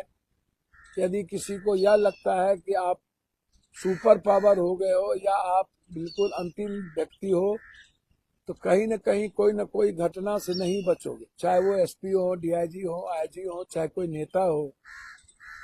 आप अपने को नॉर्मल रखिए और विनम्र रखिए। कोई भी हम हो या कोई संस्था की आलोचना करता है, व्यक्ति की नहीं। यदि अभिनव जी आपको लगता हो या पटना एसएसपी साहब कार्तिकेयन जी आपको लगता हो कि पप्पू यादव की आलोचना व्यक्तिगत है, तो मैं तो आपको ईमानदार भी कहता हूँ, मैं डीजी साहब को ईमानदार भी कहता हूँ। लेकिन ईमानदारी का मतलब सिर्फ लेना देना नहीं है, ईमानदारी का मतलब पैसा ही नहीं है। ईमानदारी का मतलब जाति के जहर में भी यदि मैं इन्वॉल्व हूँ तो मैं ईमानदार नहीं हूँ। यदि मैं सच बोलने की हिम्मत नहीं रखता हूँ और किसी सरकार से प्रभावित हो जाता हूँ तो मैं ईमानदार नहीं हूँ। मैंने कई बार इस बात को कहा कि ईमानदारी का मतलब है कि होल कैरेक्टर, होल आचरण, होल चरित्र। मुझ में भी कोई खामियां हो सकती है, मैं भी इंसान हूं, मैं कोई भगवान नहीं हूं। लेकिन मेरी कोशिश होती है गलतियां एक बार हो, दोबारा नहीं हो। मेरी यह भी कोशिश होती है कि हमें बचना चाहिए हर उन चीजों से जो जिसके कारण दुनिया हमें वाच करती है और वो हमें ही गलत रास्ते की ओर जाना पर मजबूर न करना पड़े। मैं फिर कह रहा हूं कि मुझसे कभी बड़ी गलतियां नहीं हो सकती। मुझसे कोई जाने अनजाने में कोई भूल हो जाए वो अलग बात है, लेकिन गलतियां नहीं होगी। मैं आपको सच कहता हूं, मैं आपका आलोचक नहीं हूं, मैं आपका अच्छा मित्र हूं। आप हमें अपना आलोचक और दुश्मन नहीं मानिए। सरकार की आलोचना वैचारिक मैं करता हूं, करता रहूंगा, चाहे मुझे मरना हो, कोई मार दे, मैं माफियाओं की आलोचना करूंगा। क्योंकि उनका जो माफिया और अपराधी और रसूखदार लोगों का कैरेक्टर सिर्फ लोगों को नीचे दिखाने का और अपने ताकत से रौंदने का होता है। वो अपने रसूख से समाज को गंदा करता है, वो गंदे आदमी है। मैं ये नहीं कहता कि पुलिस गंदे है, लेकिन पुलिस के आड़ में कुछ व्यक्ति गंदा हो जाता है करते हुए। और जो आप भी जानते हैं कि गंदे लोग हैं या नहीं, हर संस्था में गंदे लोग होते हैं। मैंने कई बार कहा अपने नेताओं से कि मैं किसी व्यक्ति का आलोचक नहीं हूं, आपका निजी जीवन क्या है आप जानो। अब जैसे हार्दिक पटेल ने 4 लड़की 3 लड़कियों के साथ नग्न नहीं थी, पूरे नग्न थी, तो हार्दिक पटेल ने कहा मैंने तो कोई जबरदस्ती किया नहीं। यदि मुझे मेरी ताकत है और मैं 3-3 लड़कियों के साथ सो सकता हूँ और लड़कियां अपने मन से आई तो इसमें क्या गुनाह है। और लोगों ने माफ कर दिया, लोगों ने वोट दे दिया, जैसे बिल क्लिंटन को दिया, जैसे एप्स्टीन फाइल में पूरे से पूरे ट्रंप का और पूरे देश के नेताओं का। मुझे दुख यहाँ इस बात का है कि नेता जाए करे कोई भी चीज नहीं, वो शारीरिक उनकी अपनी है, वो क्या करेंगे मुझे उस पर नहीं लेना देना। लेकिन 13 साल 14 साल बच्चियों को ढूंढना और अपने रसूख, अपने पदों के रसूख, जब पद पर आकर के कोई नेता इस तरह के कुकर्म करते हैं तो वो जघन्य अपराध है और उसको फांसी मिलनी चाहिए। क्योंकि पद का दुरुपयोग और पद के कारण यदि किसी बच्ची 14 साल 15 साल या कोई एक दोस्त होना, मैं बार बार कहता हूं कि वो गुनाह नहीं है। यदि आपको कोई एक दोस्त है और आप किसी न किसी अकेलापन या आपको महसूस होता है तो आपके अपने जगह पर है। लेकिन इस तरह की प्रवृत्ति एकदम नरभक्षी वाली बदलते रहना वो सही मैं नहीं मानता हूँ। उसको मैंने एक बार नहीं, कई पूरे देश में कई बार इस तरह की चीजें देखी गई, अस्पतालों में, कोर्ट में, सभी जगह देखे गए। ऐसा थोड़ी है, जज बनाने के नाम पर वकील का एक्सप्लॉयटेशन होता रहा है, सब कुछ के नाम पर होता रहा है। आज जो लगातार हमारी बच्ची को रात में ड्यूटी दी जाती है सिपाही, और लगातार डीएसपी एसपी इन लोगों के द्वारा सिपाही इंस्पेक्टर या एएसपी का जो शोषण आप देखिएगा लगातार, सासाराम से मुद्दों को लेकर के किसी भी सिपाही लगातार आत्महत्या का दौर जो बढ़ा है, इसको क्या मानेंगे। मैं बार बार कहता हूं इन चीजों से बचना चाहिए। जब कोई भी बच्ची उसको मैं बार बार कहता हूं कि पुलिस में आप उसको रात में ड्यूटी जिम्मेदारी मत दीजिए, लेकिन आप उसको रात में भी जिम्मेदारी देते हैं, दूर पर रखेंगे तो इस चीज को समझने की जरूरत है। कितने डीएसपी कितने एसपी का नंगा खेल नंगा नाच पुलिस या बच्ची के साथ आया है, ये आप सब देख रहे हैं। यदि किसी को इस बात का चैलेंज है तो आप उठा करके देख लीजिए कि बिहार पुलिस में जब से हमारी बच्चियों का आना हुआ, वो आएंगी, बच्ची आएंगी, नहीं तो करेंगी क्या। लेकिन मुझे उस ओर ढालना पड़ेगा, सिस्टम ढालना पड़ेगा और हमें बचना होगा। मैंने बार बार कहा कि इससे परिवार का कलह बढ़ता है, परिवार टूट जाता है, इसको समझिए। इस तरह मैंने कई बार कहा कि जब से प्रज्वला 3000 लड़कियों के साथ सेक्स किया और उसको वीडियो पर डाल दिया। आप जानते हैं देवेगौड़ा जी के पोता के बारे में, सारी लड़कियों के साथ सेक्स करके वीडियो पर डाला गया। इस तरह कर्नाटक, उड़ीसा, छत्तीसगढ़ में विधायकों के द्वारा लगातार सार्वजनिक पॉर्न देखने की बात एक बार नहीं कई बार उजागर हुई। इतना ही उजागर नहीं है, एडीआर में आया हुआ है कि पूरा का पूरा एमपी एमएलए लगभग कितने 70-80% एडीआर में मेरे पास लिस्ट है। मैं ये सारे लिस्ट और एडीआर का लिस्ट मैं कई बार कहता हूँ, लेकिन कुछ लोग जिस तरीके से कर्नाटक के मंत्री थे लक्ष्मण सबरी, सीसी पाटिल, इस तरह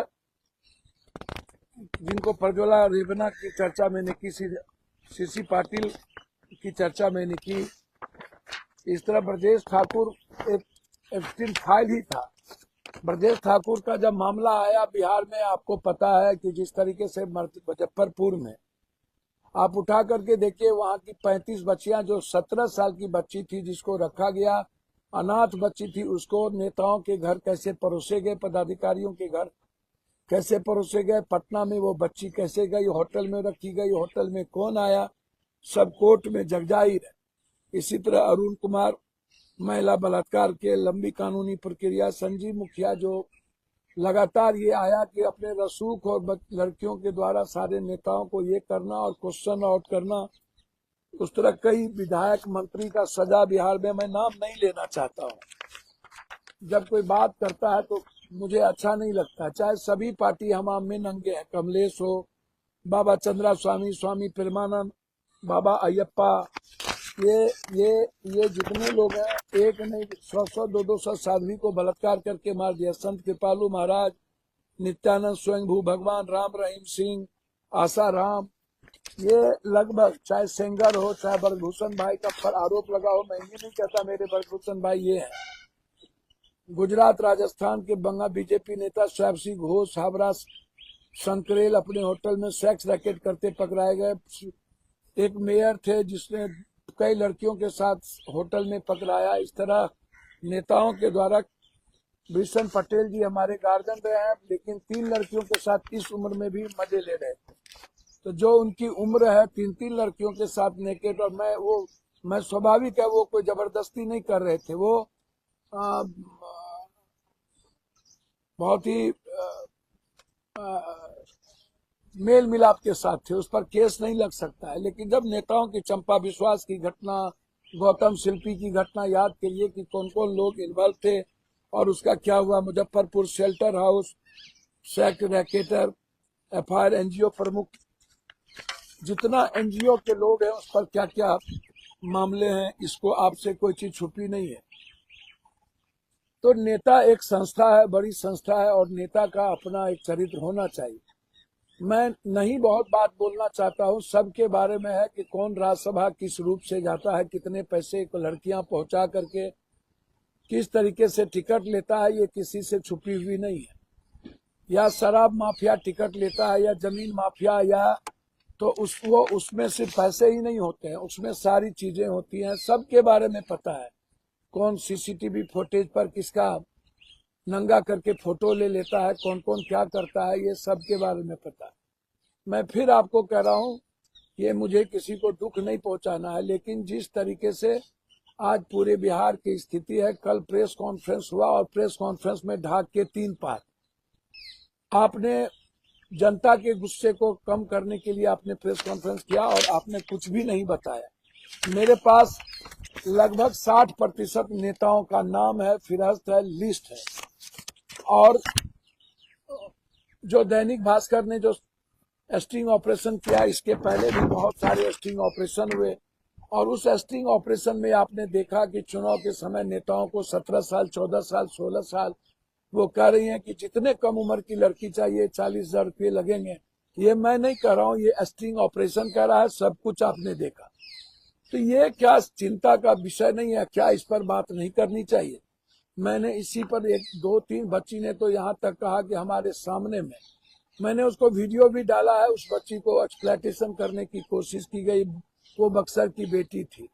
इसी तरह मैंने वार्डन का वीडियो डाला, उसने कहा कि मुझको पता नहीं है, जबकि वो रात भर उसी हॉस्टल में रही, कुकर्म कराने में उसकी भूमिका है।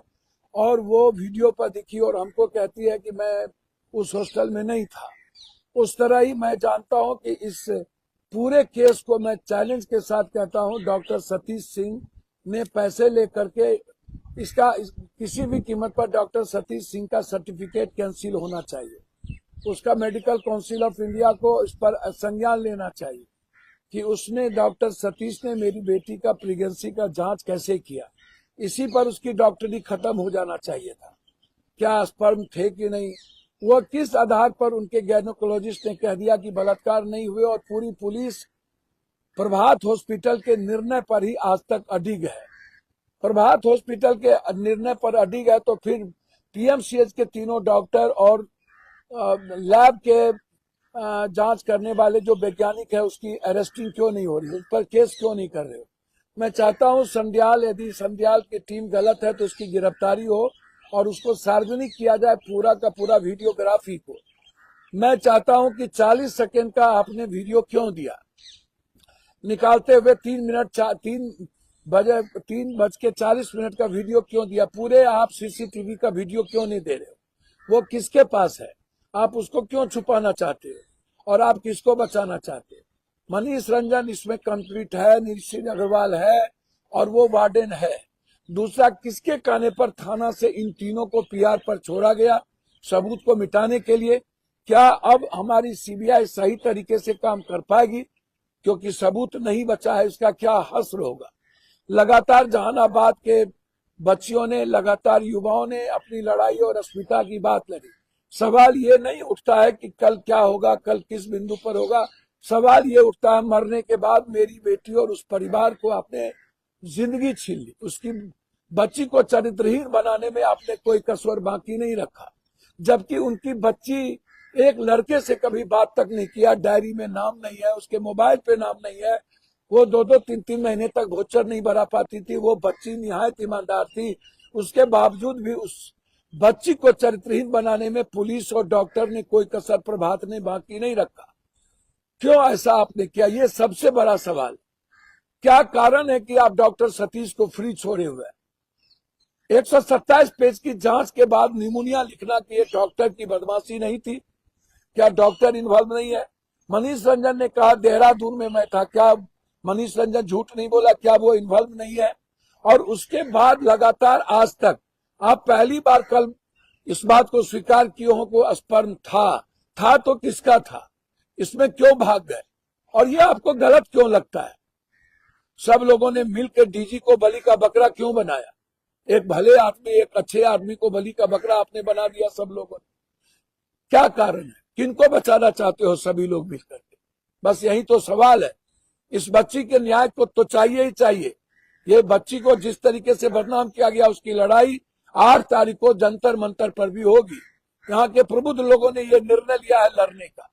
ये लड़ाई नीचे तक नहीं, ऊपर तक जाएगी और सर्वोच्च न्यायालय भी जाएगा। हम अपनी बच्चियों की सुरक्षा के लिए सिर्फ इन लोगों के तरह बेटी पढ़ाओ बेटी बचाओ नहीं, सिर्फ इन लोगों के तरह 7 क्लास 8 क्लास तक सर्टिफिकेट स्कूल का दे करके और साइकिल दे करके बच्चियों के द्वारा राजनीति करना नहीं है। मैं इन नेताओं के नरभक्षी पदाधिकारी और रसूखदार के बेटे और माफियाओं से अपनी बच्ची की हिफाजत चाहता हूं। मैं अंतिम सांस तक अपनी बच्ची के लिए लड़ना चाहता हूं। जिसको जितना गाली देना हो, आपके गाली का स्वागत है। मुझे आपसे कुछ नहीं कहना, कोई शिकवा नहीं। मैं जाहिल लोगों का जवाब नहीं देता हूं, ना समझ लोगों का जवाब नहीं देता हूं। गोबर पर घी भी नहीं डालता हूं। मुझे इतनी फुर्सत भी नहीं है। मैं लुटेरा हूं या नहीं हूं, मुझे पैसे कहां से आते, ये मैं एमएलए एमपी नहीं था। हमारे बाप दादे से लेके जूरी कोट आपने नहीं बनाया। पहली बार मेरे दादा यदि 32 साल मुखिया रहे, बाप पूरा दुनिया घूम करके हम लोग 90 में एमएलए बने, जब हमारी उम्र 22 साल की थी। तब भी हमारे यहाँ 25 नंबर बेली रोड पर 10,000 आदमी डेली खाना खाते थे। ये आप बेली रोड के बगल में हनुमान मंदिर से या किसी से पूछो कि पप्पू यादव के यहाँ कितने लोग खाना खाते थे। मुझको ये बात समझ में नहीं आती कि लोगों को पेट में दर्द क्यों होती। मैं क्षमा चाहूंगा कि किसी के बारे में गाली गलौज करने और किसी के बारे में कुछ बोलने से पहले 100 बार समझिए। जैसे हमारे निशिकांत दुबे जी बेचारे कहीं न कहीं किसी न किसी को गाली, मेरे मित्र हैं, मेरे भाई हैं, लेकिन हमने कल सुना, परसों इधर सुना है कि निशिकांत दुबे जी अपनी ममेरी बहन से ही शादी कर ली। कोई बता रहे थे अपनी सगी ममेरी बहन से। अब आप सोचिए, क्या ये हिंदू रीति में कोई अपनी ममेरी, फुफेरी, मौसेरी बहन से शादी करेगा? आप जरा समझिए। सब लोग चरित्र की बात करते हैं। दिल्ली में जब हमारा एमएलए एमपी अपनी पूरे संस्कार को छोड़ करके, आप नाचिए, मजे लीजिए, लेकिन जौहरी नहीं है उसका नुमाइश करना। जौहरी नहीं है कि हम दारू पिए, कोई दिक्कत नहीं है, लेकिन नेता यदि दारू पीने के बाद नुमाइश करता है तो ये सही समाज को प्रस्तुत नहीं करता है। आप एक क्वाट ले लीजिए, एक ट्रिप ले लीजिए, लेकिन बोतल पी करके यदि आप नंगा होते हैं तो ये समाज में आप उच्च नैतिकता का मापदंड प्रस्तुत नहीं करते हैं। मैं तो चाहूंगा कि बिहार के 10% नेता यदि छोड़ दिया जाए, 5% जो निश्चित ईमानदार भी हैं, चरित्रवान भी हैं और दारू से दूर भी है, मैं उसको सैल्यूट करता हूं। लेकिन 90-95% नेताओं का ब्लड सैंपल चेक करिए और मोबाइल चेक करिए और उसके घर का सीसीटीवी फुटेज, वो कहां जाता है, उसके ब्लड में दारू है या नहीं है। मैं चैलेंज करता हूं, दारू के बारे में आप करिए। आप मोबाइल पर पॉर्न देखते हैं कि नहीं, आप पूरी की पूरी इन्वेस्टिगेशन वैज्ञानिक करवा लीजिए। और आप हम ही को चैलेंज करते हैं। मेरा मोबाइल रखा हुआ है, पूरी जांच कर लीजिए। मैं चैलेंज करता हूं पूरी दुनिया से, मेरा ब्लड भी पहले जांच कीजिए कि मैं सुपारी खाता हूं कि नहीं, मैं तंबाकू खाता हूं कि नहीं, मैं मांस मछली खाता हूं कि नहीं। मैं मेरे मोबाइल पर यदि एक बार भी जिंदगी के गुना दुनिया के किसी भी चीजों में आपको पॉर्न की शिकायत मिल जाए, मैं उसी दिन रिजाइन कर दूंगा आजीवन। मैं चैलेंज करता हूं मेरे मोबाइल को चेक करने, मैं आजीवन रिजाइन कर दूंगा। मुझे घिन आती है, नफरत आता है ऐसी चीजों से, जब ऐसे चीजों की आप आदी हो जाते। ये जहर है। मैं बार बार कहता हूं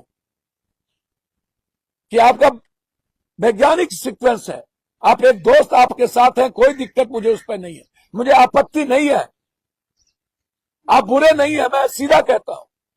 लेकिन आप यदि किसी के साथ जबरदस्ती करते हैं, किसी का रेप करते हैं, किसी को अपने पद के मुताबिक बुलाते हैं, उम्र के लिहाज से बुलाते हैं, वो गलत है और उसमें फांसी होनी चाहिए ऐसे नेताओं को, पदाधिकारी, 2 आदमी, क्योंकि ये दोनों जिम्मेदार हैं संविधान और समाज के प्रति।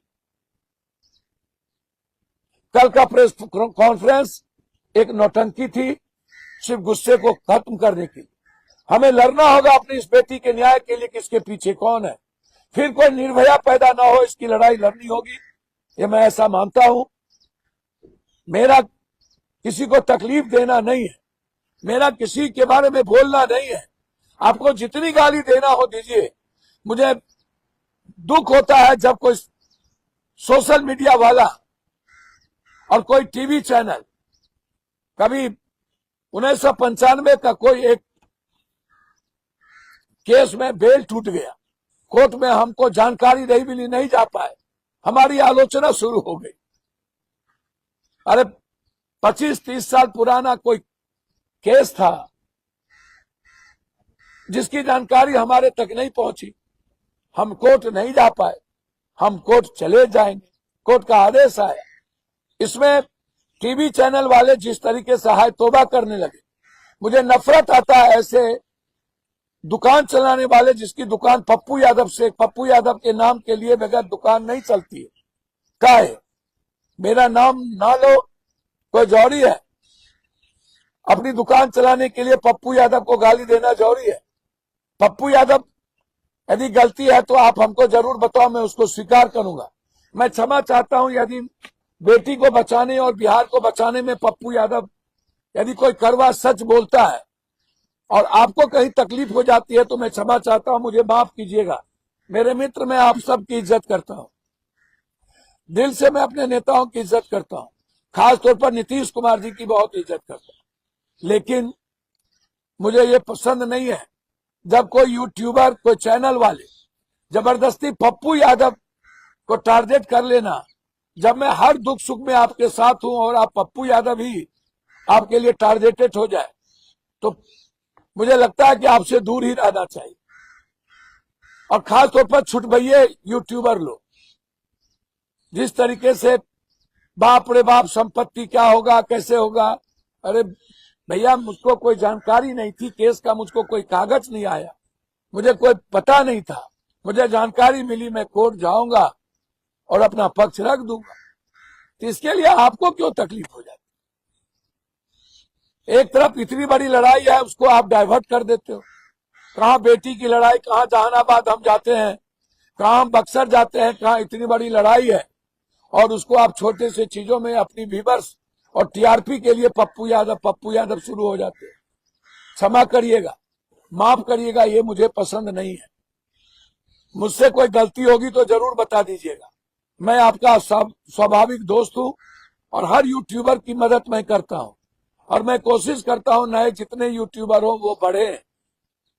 लेकिन आप इस रंग रंगेली नेता और चरित्रहीन नेताओं के फेर में मत फंसिए, जातिवादी